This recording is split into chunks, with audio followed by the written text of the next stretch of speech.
It was as brazen as it was similar to two other deadly shootings involving the same notorious family in the past year.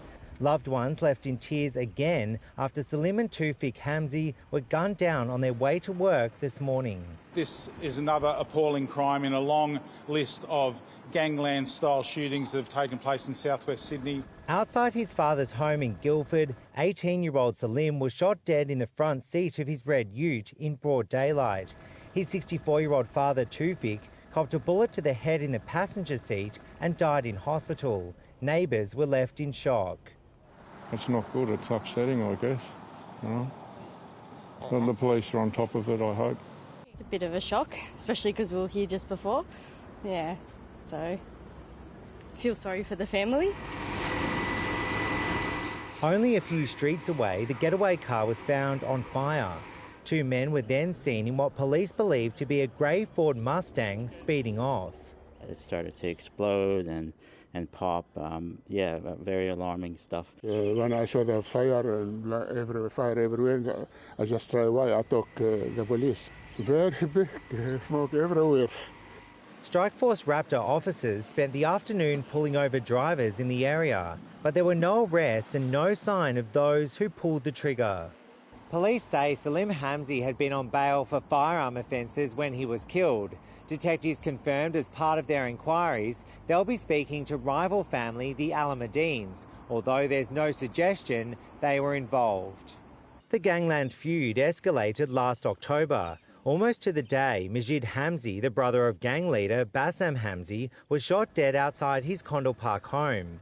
And 8 months later, cousin Bilal Hamzi was assassinated outside a Japanese restaurant in the city. Investigators believe there could be several killers at large. It's an ongoing issue for us. These retribution-style, drug turf-style shootings are an ongoing problem. A problem that continues to put innocent lives at risk. Mark Reddy, ABC News, Sydney. Mark Reddy is still with me. Mark, where does the investigation go from here? Well, Nita, police have described this crime as extremely serious and say that drugs is part of the problem. So they're putting on a record number of officers on this case, including from homicide, organised crime, 115 officers from Strikeforce Raptor, which is the state's anti-bikie squad, which was boosted in July this year. Despite the murders of Salim and Tawfiq Hamzi, police say that shootings in the southwest are going down. But tonight, Juanita, there are still two killers on the run. Mark Reddy reporting there. For more on this story, Cayman Gonk is with me. Cayman, take us through some of the events that have preceded today's killings. Well, Juanita, there's a long history of violence, police linked to turf wars in southwest Sydney. Bassam Hamzi is the founder of the Brothers for Life street gang and is locked up in Australia's toughest prison. But even in Goulburn Supermax, the convicted murderer got into a brutal fight with an Alameddine family member back in October 2018.